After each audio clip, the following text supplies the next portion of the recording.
Welcome to Mandatory Redistribution Party. From 1936 to 39, Spain was home to a civil war that ended with Franco's victory, helped by fascist Italy and Nazi Germany. In that short period, much of Spain's industry and agriculture was run collectively by workers, a long-time objective of many of the left. And maybe your nan, who lives in Benidorm. To find out more about this, I talked to historian and specialist in Spanish anarchism, James Yeoman. In this episode, we also rank some bad monarchs and heed some advice often thrown toward the left to read some effing Orwell. Hello, James. Hello, nice to be here. Let's get stuck straight in. In a nutshell, what was the Spanish Civil War? Always a horrible question to ask a specialist of a subject, I guess, but I'm gonna try and give you 4 nutshells, such as it happens. It's like a Russian doll of nutshells. At its most basic, the Spanish Civil War was an attempted military coup undertaken by kind of senior figures in the military, supported by a range of forces on the right in Spain. Classic coup scenario. It was, and it followed in a long tradition of Spanish coups called pronunciamientos. The military would intervene when they thought the country is going in the wrong way. We need to take over and do this. But unlike most of those coups in the past in Spanish history, this failed. It was met by large-scale popular resistance, largely orchestrated around trade unions in major cities, and loyal kind of security forces, about half the army and a major part of the kind of police forces as well. So this kind of attempted and failed coup fails in about most of urban Spain, and quite a lot of, it's about a third of the country goes with the coup. This then develops into a civil war that lasts for 3 years. And that's what it is at its most basic. It's a failed coup that turns into a civil war. So what it is the result, I would say, of the breakdown or the failure to address serious long-term structural problems in Spanish society and state that have been evident since at least the mid-19th century. Oh, wow. You're looking, 1898 is often put as a date. It's the loss of the last of the Spanish colonies in war with the United States. They lose Cuba and the Philippines. And from that point, really, there are multiple fractures through Spanish society and the failure really to address any of those. You can see these fault lines that run across all different kinds of things between people trying to secularize the state and kind of ardent supporters of Catholicism, between kind of social liberals trying to do some, it's generally quite low level, but kind of economic redistribution or land reform, between revolutionaries who want an overthrow of the state, conservatives, who really aren't into any of this, as you might imagine. And so they want to conserve the existing system or something. I mean, something about that term just seems to attract people who don't like change. In 1931, basically, you get the Declaration of the Spanish Republic, the Second Republic. That's the context that we're in. And is that like a liberal democracy? Basically, yeah. It's kind of, it comes together. There's a dictatorship in the 1920s that starts to kind of unravel. It's kind of a rightist, corporatist dictatorship. Okay. It's kind of loosely modeled on Mussolini, but it's not really, it's a very confusing time. Okay. Not least for historians. And then so 1931, you have local elections in 1930, which show overwhelming majority of support for parties which want a republic. They want the king to go. He goes, and then you have the establishment of the Spanish Second Republic.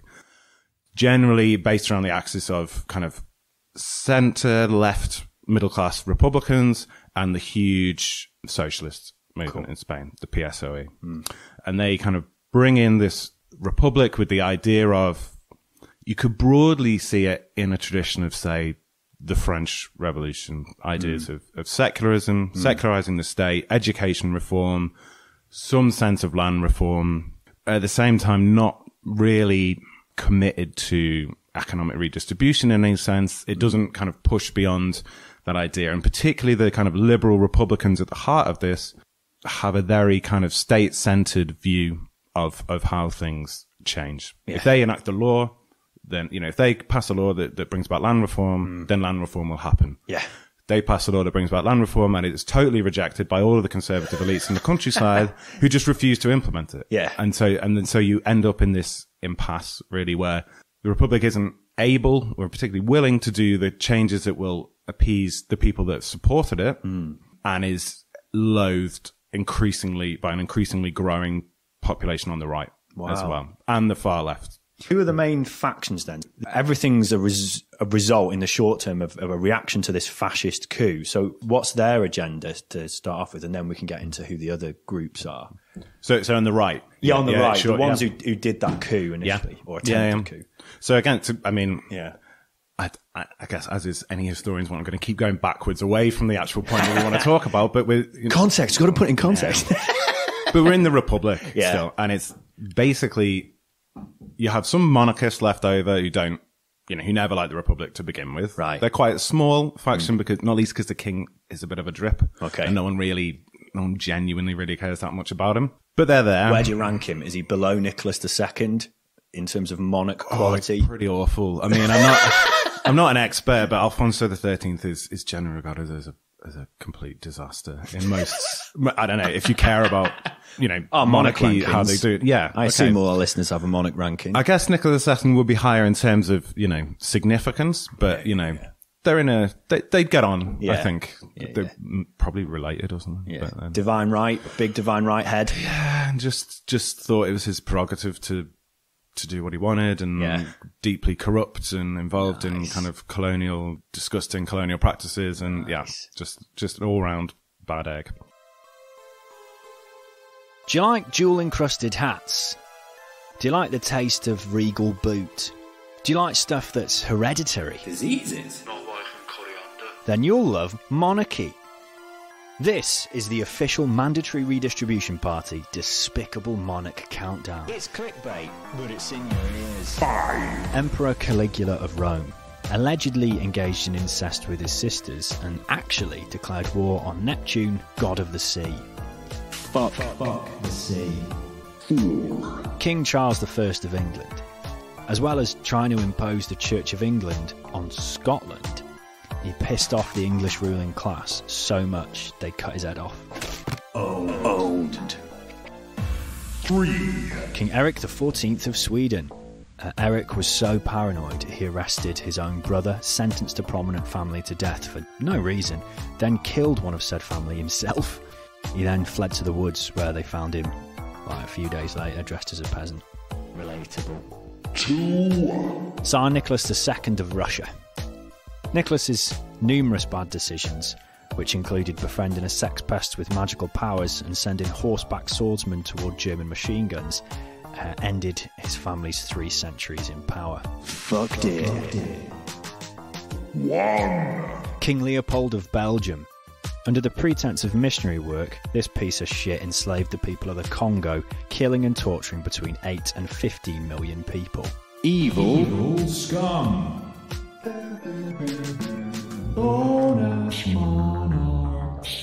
The bloodthirsty homophobic rulers of Saudi Arabia and Brunei should obviously be overthrown immediately, but so should Queen Elizabeth II of England.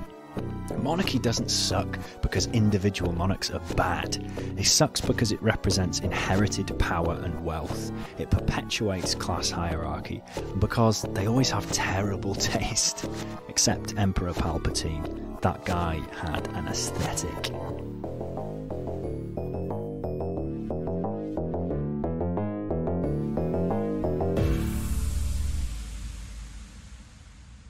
So yeah, we've got them, and then kind of much more importantly, you have senior figures, generally of a particular kind of generation within the army. Many of them have served in Morocco, which is the last kind of bastion of the Spanish overseas territories. It's not technically a colony, but that's kind of where they come from. And then probably most importantly, during the years of the Republic, this growing, mobilized Catholic mass support, which kind of forms around this group called Theta, C-E-D-A. And that's the kind of main makeup on the right. And then from 33 onwards, you have a very, very small, but important, explicitly fascist movement called the Phalange, or the Flanke. They are really the ones that those groups are the ones that start agitating. Really, Theta kind of get into power for a couple of years, but they are then defeated in elections in 1936. And at that point, really a lot of the right turns against the notion that they can change the republic from within. Right. It now becomes a movement towards military coup. That's what we're going to do. That's what the right's done traditionally in Spain. That's how we resolve problems. And the Falange begins to grow in influence at that point. You also get the Carlists on board. If we're talking about different factions, they are a peculiar group.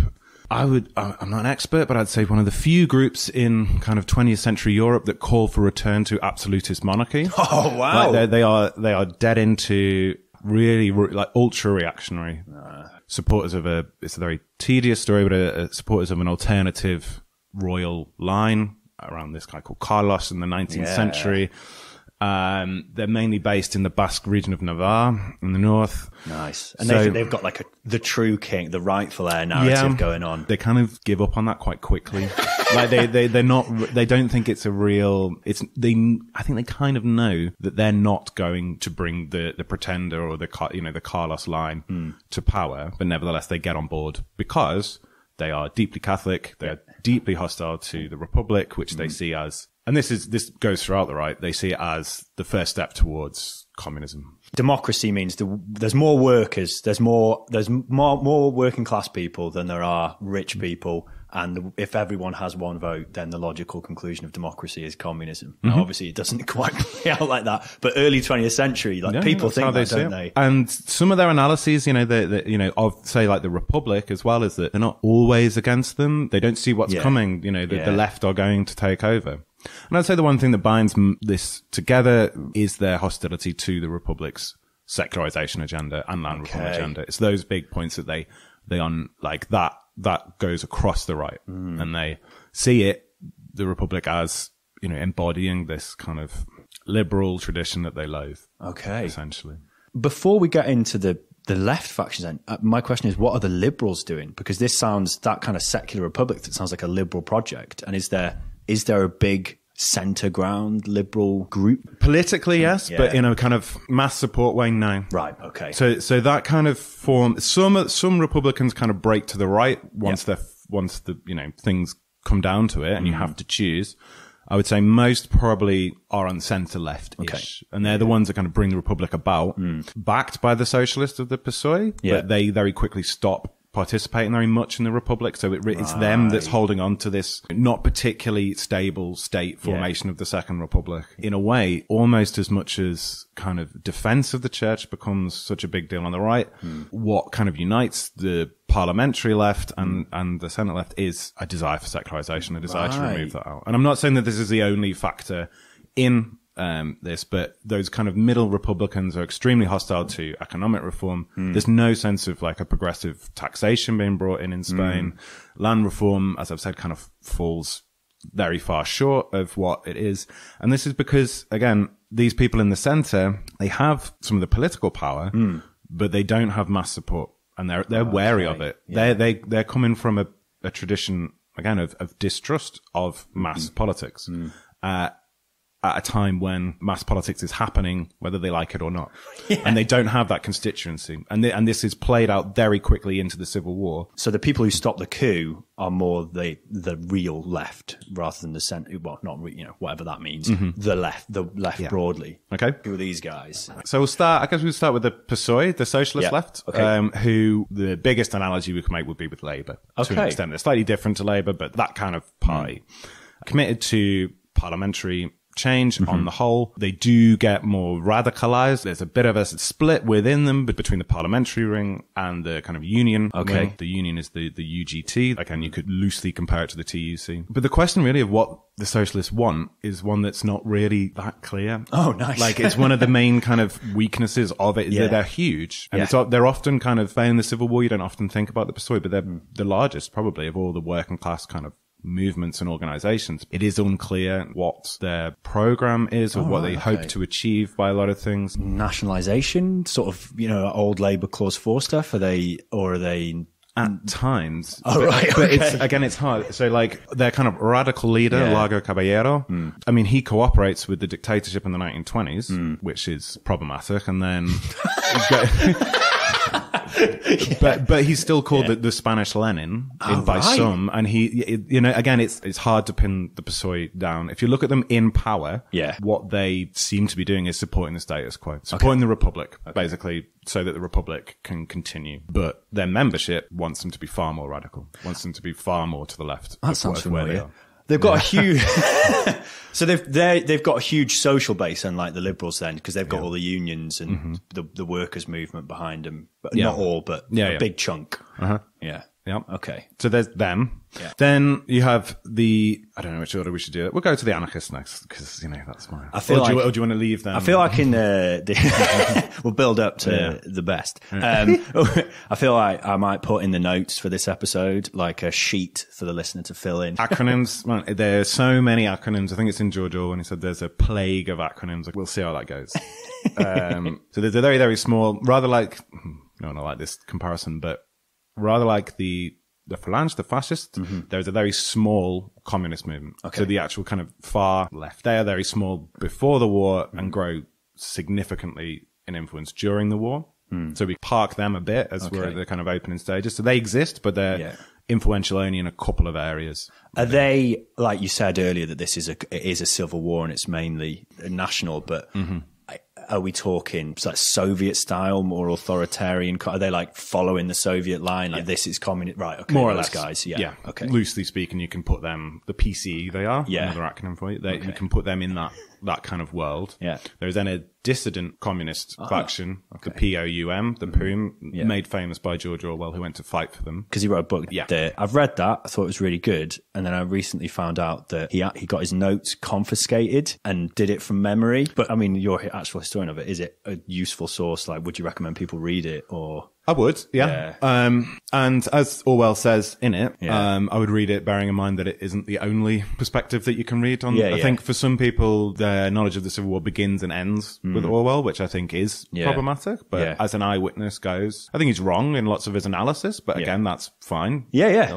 And he says as much quite often.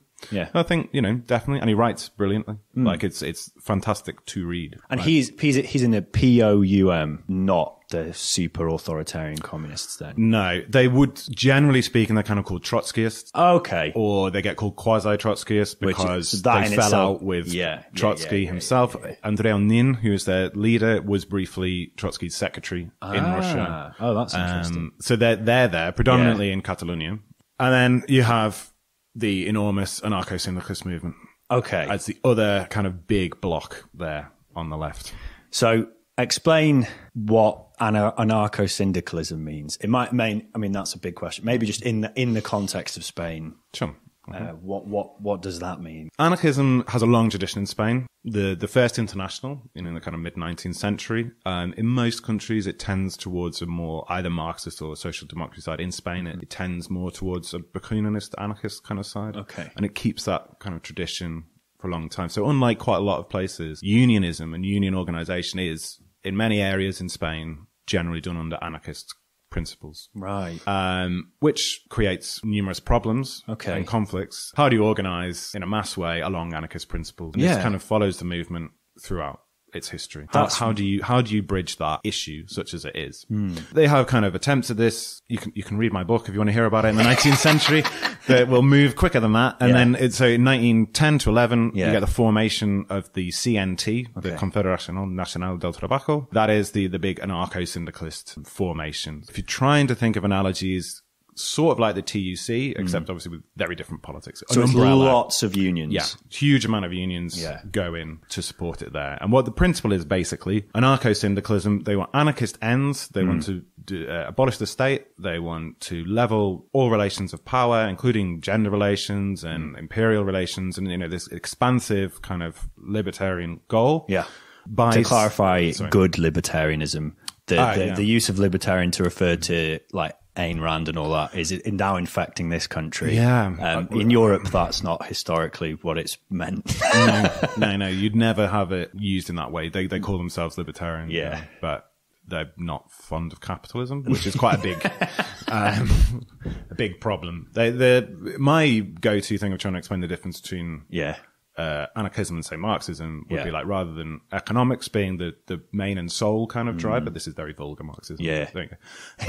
Certainly in Spain anyway, Spanish Marxists were quite schematic in that it's just capitalism. Okay. That's your problem. Yeah. The anarchists would say it's capitalism, but it's also cultural oppression, which is distinct from capitalism. Yeah. And the state and power itself. Actually, people want power for reasons that aren't just economic dominance. Anyway, we can move from that. Yeah. Anarchist goals by syndicalist means. So by organizing in the workplace through unions, that's how we're going to bring about the revolution. That's how we're going to attract a mass support. And there's all layers of how you avoid institutional hierarchy and bureaucracy. Yeah.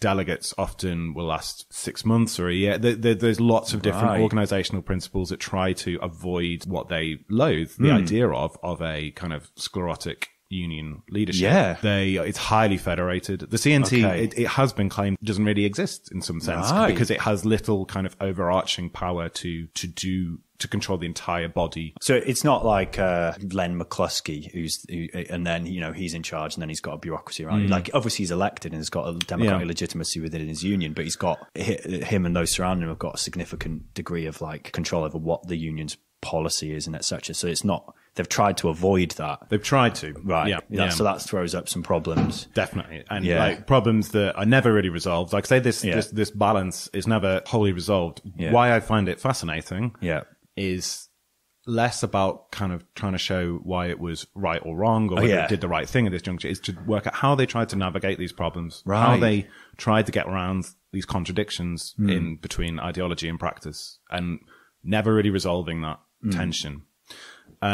Within the movement, not just the CNT, the movement is broader than that. Okay. You tend to get three sort of tendencies. You get those that are called almost gradualist, you might say.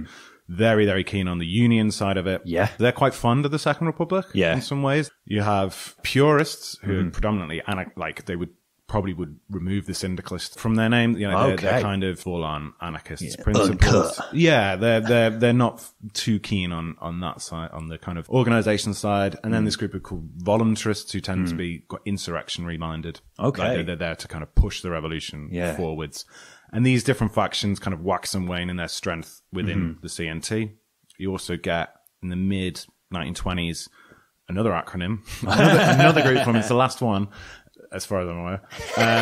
FAI formed to keep the CNT anarchist, and they become most prominent figures in the CNT are members of the FAI by the Civil War. So you have this group of people trying to keep things on the revolutionary side. It's a very difficult organization to try and characterize. There are lots of people in it who are basically unionists, and in your area, the union that you belong to belongs to the CNT, so you go along with it. Whether they know the ins and outs of anarchist theory, I very much doubt.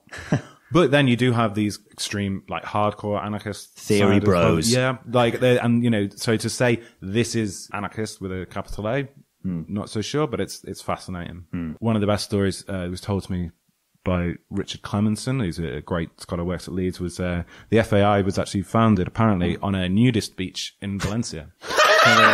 so they formed it there. So that's the anarchist movement. There are attempts at insurrection. The Second Republic is very, very quick and very, very strong to repress the hard left. They are pretty antagonistic to those on their left, as much, probably more so actually than those on the right.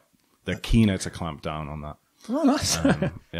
Well, they're terrified. They're terrified of revolution, and in a way, like legitimately so, because sounds like it's a legitimate threat. It is. So the CNT's a big faction, then. Yeah. Okay. Looking at Spain's got around 20 to 25 million people in this period. In 1919, the CNT's got 1 million members. Wow. Okay. Mid 1930s, probably about 500,000, and then at the outbreak of the war, about 1.5 million. So it's a big chunk, and it's concentrated geographically. Barcelona, the southwest, so Seville, Cadiz, those kind of areas, and then in Valencia. You'll also then find the CNT strength in all major urban areas, but they dominate in those. Are they influential in the countryside as well? Because that's a bit of a sort of received wisdom, is that the workers are going to be more radical because they've got more potential to organise, because they're basically as simple as they're all together and being exploited together geographically in the same building, and they're not making food that they need to eat, and they can strike and stuff. Peasant goes on strike. That's a horror show.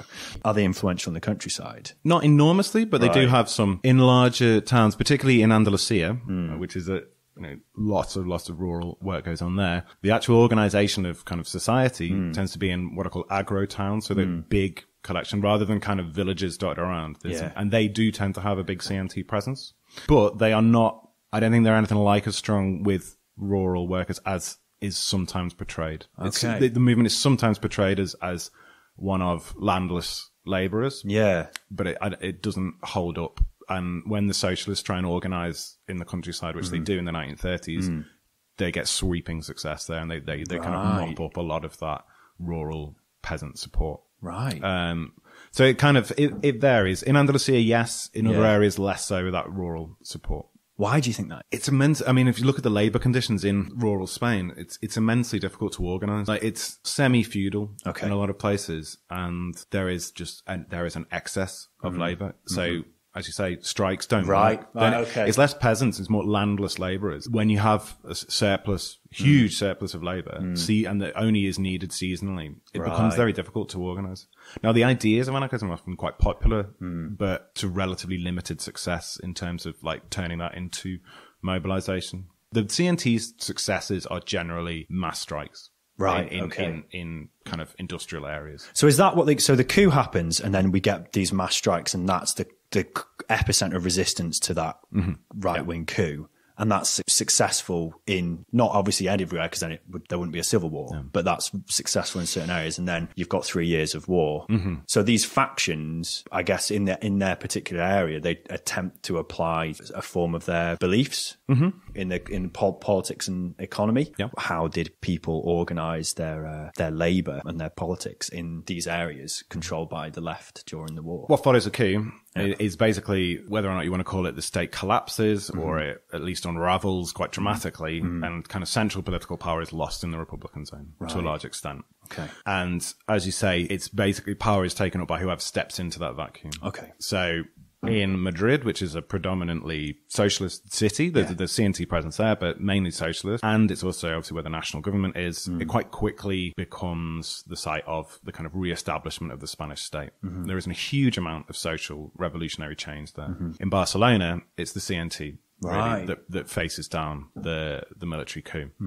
And there you have profound revolutionary moment. And this is where there's kind of eyewitnesses like Orwell to an extent, or someone like Mary Lowe, who was there early in the war. There's all kinds of debates about the extent of the revolution and why it unraveled and so on. But in those early months, it's kind of hard to deny that people did take things into their own hands, that something approximating a libertarian revolution occurs in Barcelona and its surrounding towns in Catalonia. Workers organizing and taking over factories. Often owners will have left.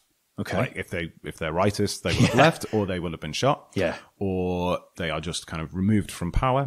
And industrial production largely becomes a collectivized concern in many areas in Barcelona. So public transport is one that seems to work particularly well, like all the trams.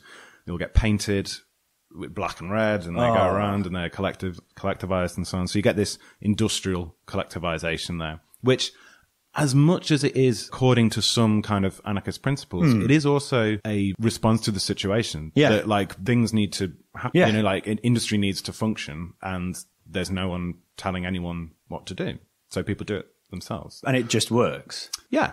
In many places, it's hard to give a kind of overarching thing, but I mean, the industry in Barcelona continues to function, and there's some good accounts of it. And you know, people disagree within the collectives, and that, you know, they're not. You wouldn't want to say that they were like perfect or like the kind of untouchable thing. Well, nothing else utopianism, is it? That helps no one. But you do sometimes, you know, in a way, sometimes you get drawn into arguments with kind of all or nothing. Either it was like the best idea ever, or like it was an unmitigated disaster. Yeah. What it was a response, and the response was framed by their prior politics to an extent, which tended towards collective bottom-up ownership. And that's what happened. But the CNT wasn't directing it necessarily. They weren't saying, go and collectivize X, Y, Z. It was happening, and the CNT was kind of then working it out.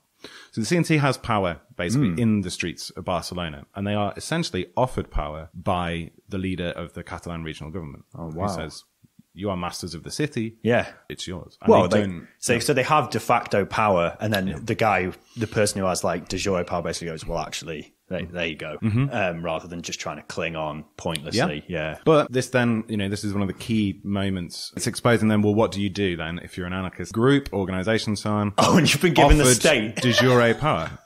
And okay. They have a long discussion about what they should do, and they don't take it up, and state power is allowed to reconstitute slowly in Barcelona. From that point on, this is days in. This is the day after the coup is put down. So that's there. Next to Catalonia, you have Aragon. Okay. Which is largely agricultural province, which is where the vast majority of rural collectivization takes place. And there's debates in the historiography about, was this a spontaneous thing with the Spanish peasantry, from the bottom up, they come and they collectivize the land, or was this imposed by CNT militants from Barcelona coming and kind of forcing collectivization at gunpoint? I think really, if you read all the different accounts, there's a bit of both. Yeah, it's just complicated. Again, it's not easy to draw a kind of absolute line. But what goes on there, and this is one of the things that really marks out the Spanish Revolution, this bottom-up-ish collectivization of the land. Most land in the village will be placed in common. Tools will be placed in common. Wow. If you want, in some collectives, you can maintain a kind of private plot to grow separate things if you like. There's some efforts to kind of industrialize the countryside. Because as I said, this is, particularly Aragon, is a very poor area. Like, again, you're looking at conditions that you wouldn't see in England in the early 19th century. In some places, the level of mechanization and things is very low. And so there is an effort there, you have to form a different sort of economy around that, and some efforts to coordinate these collectives, at a kind of provincial level as well, to give a sense of organization. The interesting thing about that is I'm just kind of making links to stuff I know about the Soviet Union. So in the Russian Civil War, both sides, the whites and the reds, well, both the two main sides, were requisitioning grain from the peasant. There wasn't that spontaneous. It wasn't allowed to be that spontaneous uprising. I think Lenin said, like, "Oh, you can have the land," but then sent out requisition squads to take the grain. So they did produce food, and then it also, infrastructure was working well enough that it was getting to the cities or. Yeah, to an extent. Yeah. There's massive food shortages, but whether that comes from collectivization or because actually really the nationalists are controlling most of the high yield agricultural lands. Yeah. So there's collectivization that's also not anarchist or predominantly anarchist, or mixed. So in the South, in parts of rural South that stay with the Republic, there's often kind of mixed collectives who, some anarchist members, some socialist members. Yeah. In Valencia, which is a very rich agricultural region, oranges are the main export of the Republic. Yeah. They're the only way they make money. Little tangy boys. Yeah. There's, I think it functions differently there. Yeah. But also in those kind of richer areas, there's greater pushback from, private property. Yeah, landowners. Yeah. Right. Smallholders, they will accept some sense of collectivization, but not a kind of libertarian anarchist sense. So there's conflict throughout. But again, if you want that kind of takeaway thing is, yes, a significant amount of people, peasants in Spain, took it upon themselves to reorganize the way that agriculture worked for them and for those around them. And it worked in many ways. And undoubtedly made life better for the poorest. Whilst there's definitely conflict and there's discussions over who benefits here, I think it's unquestionable that that level of society gained from this shift in how agriculture was organized. Worker self-management. Yeah. How was the military organized? The CNT's part, I'm assuming it's obvious how the kind of more Stalinist factions are going to organize their military, but how did the CNT organize their fighters? Because I know a bit about, so Nestor Makhno, who is a Ukrainian anarchist and was a faction in the Russian Civil War. Makhno had anarchist and more democratic anarchist militia. I think he made a temporary alliance with the Reds against the Whites, the reactionary forces, and then was betrayed by Trotsky and the Bolsheviks. And it wasn't his military structure that failed him. It was the Bolsheviks. So I'm interested to know what happened there with the CNT and how did they have like anarchist militias kind of democratically controlled? Again, when the coup is defeated by these kind of union organizations, again, you have to say alongside loyal security forces, but we don't need to talk about them.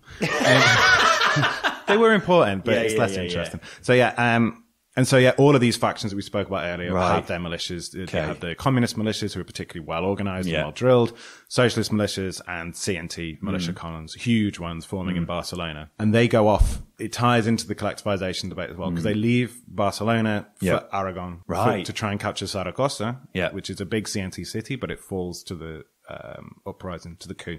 Okay, Early on. listener, next to your acronym list, get your map out. Look on a map and see where Barcelona is. Zaragoza is basically just west, Okay. due west, and so they set off. Yeah.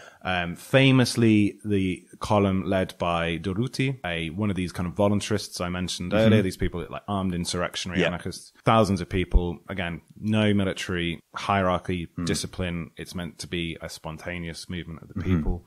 Also from Valencia, you get the Iron Column, who are made up of pretty hardcore FAI members and prisoners. Oh, wow. The prisons are opened and armed political prisoners, and they marched north. And this is, again, a lot of the controversies around anarchism in the Civil War come from these movements of militias. Okay. Almost certainly they did, enact violence on people as Yep. they passed through, as any kind of Yes, military war. organization Yeah. would. So, yeah, and so it's hard. The militias then, in general, particularly the anarchist ones, come under increasing pressure from the government from autumn of 1936 onwards to militarize, to join the regular army. Because basically what's going on is the zone around kind of Madrid, Barcelona, Valencia, that's relatively stable for the Republic. But what's happening is Franco's Army of Africa is just cutting through Western Spain, and these militia armies are collapsing in front of it. So there's this kind of relentless march towards Madrid. The central government sees its priority, and they're getting big backing from the communists to do this, and the Soviet Union to militarize, to formalize, because it's seen, the militia system is seen as a disaster.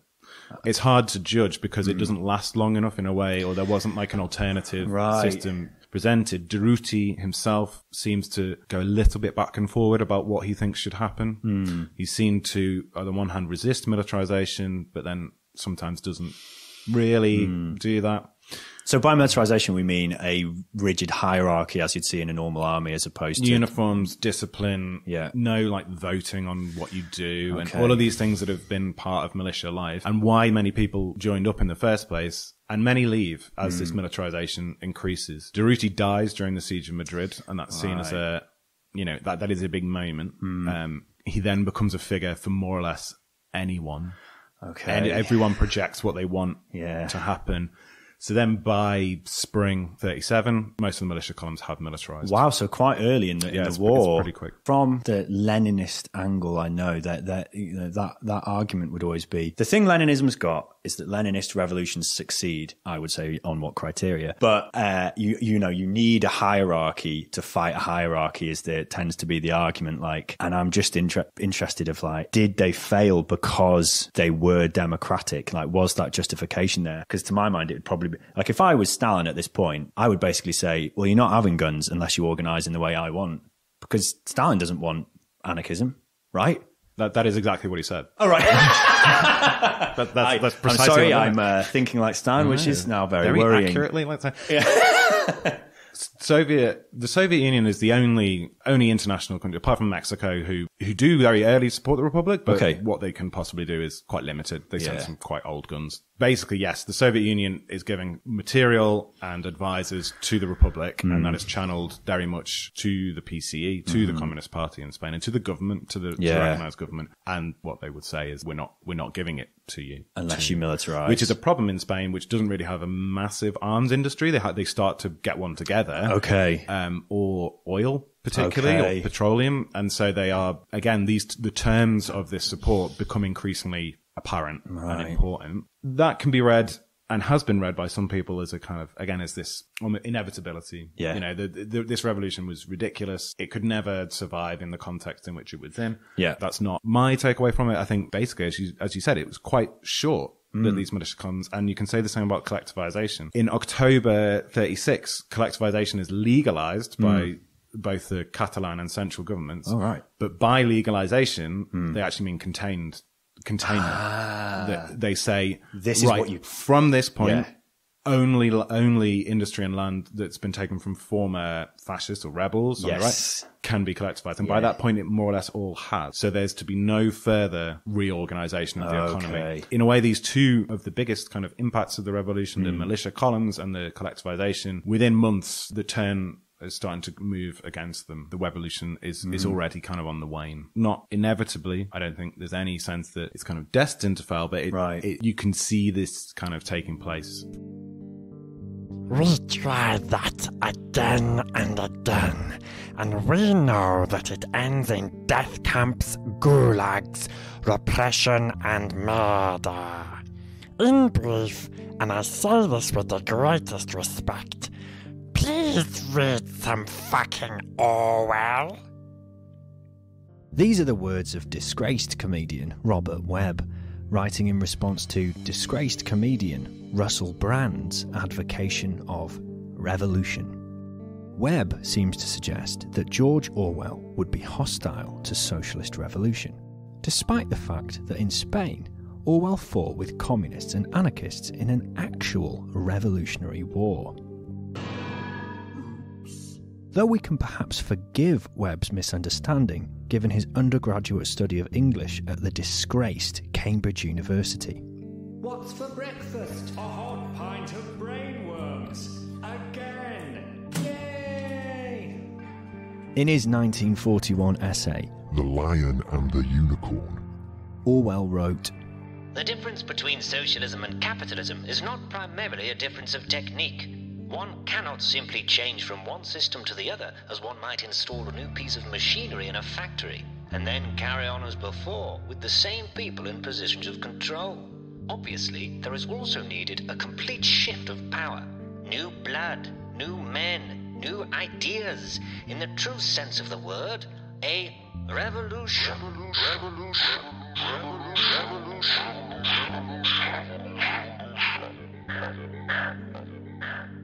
"Oh no, Robert Webb, I read some Orwell and it told me to do a revolution." Am I the baddies? Am Orwell baddies? Webb isn't alone. Demands to Read some fucking Orwell. are everywhere, flung toward anyone on the political left of Nick Clegg circa 2010. Broken promises. There have been too many in the last few years. You remember them. Fairer taxes, a promise broken. Better schools for everyone, a promise broken. I believe it's time to do things differently. A trail of broken promises, broken promises. Read some fucking Orwell, Nick. Picture the scene. We are on the internet. A trans woman correctly suggests she has a right to be referred to by her preferred pronouns. A reply suggests this is fascism, an example of newspeak, and suggests our hero. Read some fucking Orwell. Ah yes, because nothing emanates the power of Big Brother like an individual online expecting a basic courtesy. Come over here and look at this different part of the internet. A man has emptied his milkshake onto a fascist's head. Oh, what you fucking do that for? You retweet a video of this with praise, perhaps even a little jokey caption. sweet, Or shook. soon, internet user Cliffs of Dover Ham Sandwich 97 confronts you with the suggestion that this horrific violence is not Sweet, and you should be shook, by the demise of free speech. that milkshake wasn't just gold, it was. Chillingly Orwellian. For people like this, reading Orwell means vaguely remembering phrases from 1984, An Animal Farm. Thought belief. Brother, all animals are equal, but some animals are more equal than others. The Eye of Sauron. Orwell's writing isn't just those phrases. For example, in the 1946 essay Why I Write, Orwell writes, After the Spanish Civil War, I knew where I stood. Every line of serious work that I had written since 1936 has been written, directly or indirectly, against totalitarianism and for democratic socialism. Writing to a friend about Animal Farm, one of the two faves, Orwell explains that he Meant the moral to be that revolutions only effect a radical improvement when the masses are alert and know how to chuck out their leaders as soon as the latter have done their job. If we take this Orwell as critical of revolutions, His criticism isn't of revolution as a whole. His criticism is that the ones that have happened haven't gone far enough, that they've turned into new hierarchies and been insufficiently democratic. For the likes of Cliffs of Dover Ham Sandwich 97, who warn that milkshaking Tommy Robinson is chillingly Orwellian. And for the Orwell fan who thinks that anti-fascists are The real fascists. Here's another Orwell quote. When I joined the militia, I had promised myself to kill one fascist. After all, if each of us killed one, they would soon be extinct. Now, I'm not saying Orwell was some pristine hero in the struggle against fascism and capitalism. Who is? Sonic the Hedgehog. Unsurprisingly, glimmers of sexism, racism, homophobia appear in his work, and in 1949, the same year 1984 came out, warning everyone about a surveillance state, Orwell wrote a list dobbing in leftists to the British state. Loads of people on there, like Labour MP Michael Foot's on there, Charlie Chaplin. But through most of his short life, and especially after fighting in Spain, Orwell saw himself as a committed socialist, and he even advocated for revolution. Old Georgie boy didn't like totalitarian states, but he didn't see capitalist Britain as some bastion of free expression either. In the unpublished intro to Animal Farm, Orwell warns, The British press is extremely centralised, most of it owned by wealthy men who have every motive to be dishonest on certain important topics. The same kind of veiled censorship also operates in books and periodicals, as well as in plays, films and radio. Anyone who challenges the prevailing orthodoxy finds himself silenced with surprising effectiveness. So, yeah, I guess my point is, it seems like the people who love to say, read some fucking Orwell, should read some fucking Orwell.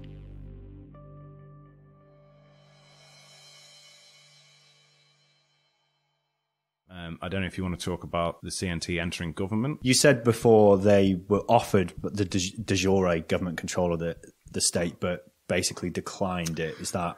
Yeah, so that's where we to are. an extent. Yeah. And then from that point, as the what's called the Generalitat, which is the Catalan regional government, reforms, the CNT join it, which is a strange oxymoron, contradiction, all these things. And then in October, November, they're invited to join the national government of the socialist, of Largo Caballero, who we spoke about before. The CNT, 4 ministers. So you have, at that point, 4 anarchist cabinet ministers. Okay. Yeah. One of whom is one of my favorite facts about it. One of whom, Federica Monsegni, is a hardcore purist anarchist. And she becomes one of the first, if not the first, I always forget this fact, but female cabinet ministers in Europe. Was an anarchist. And Minister for Health, she approved the legalization of abortion for the first time in Spanish history. Oh, wow. This is what I said earlier about the contradictions or oxymorons that are going on. And they justify this to themselves and to the movement as, well, there's a headline in the CNT newspaper, basically, the nature of the state has changed. God. So they do that, but, you know, they see it as a necessity. They see it as like, you know, this has to be one. And, you know, throughout you've got this dichotomy of war or revolution. This is how it's framed by the central government, definitely by the communists. They say you need to put aside this revolution and focus on the war. Now the bulk of anarchist support that still support the revolution would say the two are inseparable. We'll only win this war by the revolution. Yeah, the means shape the ends, That's not what these senior figures in the CNT seem to think. They seem to think the revolution has happened and can then be preserved by their presence in government. It's almost like their presence in government is somehow shaping their politics and decision-making. Anyone would think that. I wonder if anyone suggested that that's a process that could happen. It is fascinating. It is fascinating. And again, the temptation is to kind of castigate these people as traitors, and, you know, to a large extent they are, I guess, kind of ideologically. But you read their memoirs, the context in which it will happen. I'm not trying to excuse it, but trying to understand. I don't doubt that Monsegni was a committed anarchist, and I don't doubt that she thought that what she was doing was highly problematic, and yet came to the point where she thought this is what has to be done, and then she later completely changed her mind again. So it's about how ideology interacting with what's going on. From that point, autumn of 36 on, you're getting this slow kind of chipping away really at the revolution. Madrid is very famously defended in November 1936. It's a brilliant moment for the left, the anti-fascist left. It becomes this European symbol of the struggle against fascism. But then, from then, series of defeats. Malaga falls spring 37, things are looking bad. And the PCE are increasingly, and other groups in the kind of central government are increasingly saying, look, we need this militarization. You know, you're not doing it. We need central command. This revolution has to stop. Increasingly chipping away at the revolutionary gains made by the anarchist movement. And this kind of culminates in May 1937 in events called the May Days. There's an attempt by Catalan security forces to seize the CNT-held Telefónica in central Barcelona, which anyone who goes there, you'll see it in the Plaza de Catalunya. And this provokes a kind of mass mobilization on the left, of the left of the CNT and the POUM, who we mentioned earlier. So George Orwell was involved in this street fighting, barricades between the forces of state reconstruction, the Generalitat, the Republicans, Socialists, Communists, and CNT leadership. They get flown in to tell their members to stand down, and they don't.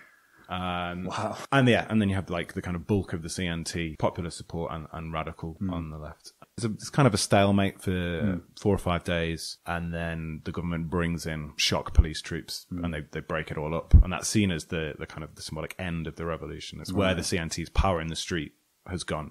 Wow. So their de facto power, as we talked about earlier, that's where it's broken. Then from that point, the army goes into Aragon and breaks up the collectives. The rural collectives are then broken up. There's what's called a normalization. And to clarify, this is happening in the Republic-controlled areas. This is inter-Republican struggle. It's very hard to say, you know, again, people often see that as a very strong narrative of the revolution betrayed. That comes through in Orwell. Often, and who's betraying it is often seen at the PCE, the Communist Party, the Stalinists. You know, they've done it. And certainly they're involved. They certainly enact violence after the May Days on the POUM. For example, their leader, Nin, is arrested and tortured and murdered, probably by NKVD agents. Right. There is that. I'm uncomfortable with the term revolution betrayed, because the PCE and all of the other factors in the Republican state, who we can't forget, are the ones who have much more power than the PCE. Yeah.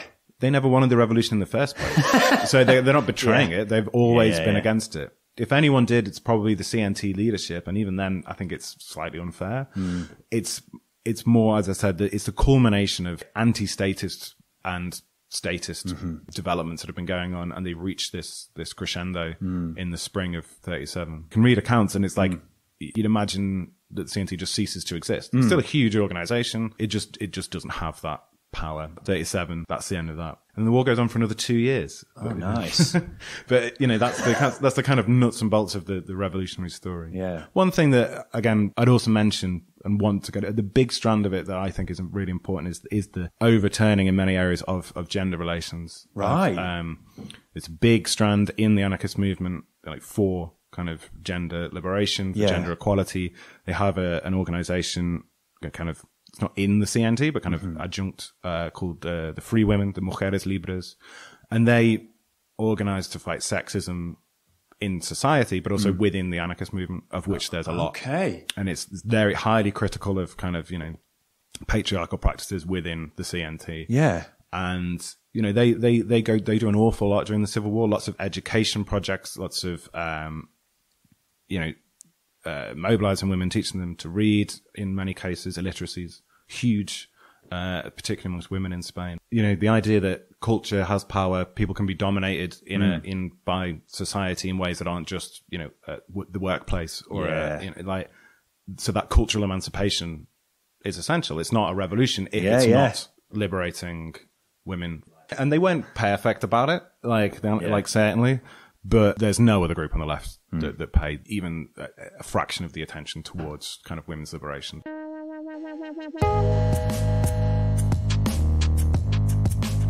Mandatory Redistribution Party was created and produced by Sean Morley and Jack Evans. Our guest this episode was James Yeoman, whose book, Print Culture and the Formation of the Anarchist Movement in Spain, is out next year. Our title theme was created by Ella Jean. Other music in this episode was created by Jack Evans. If you liked this sweet, sweet content, please subscribe and share it with your friends. Cheers.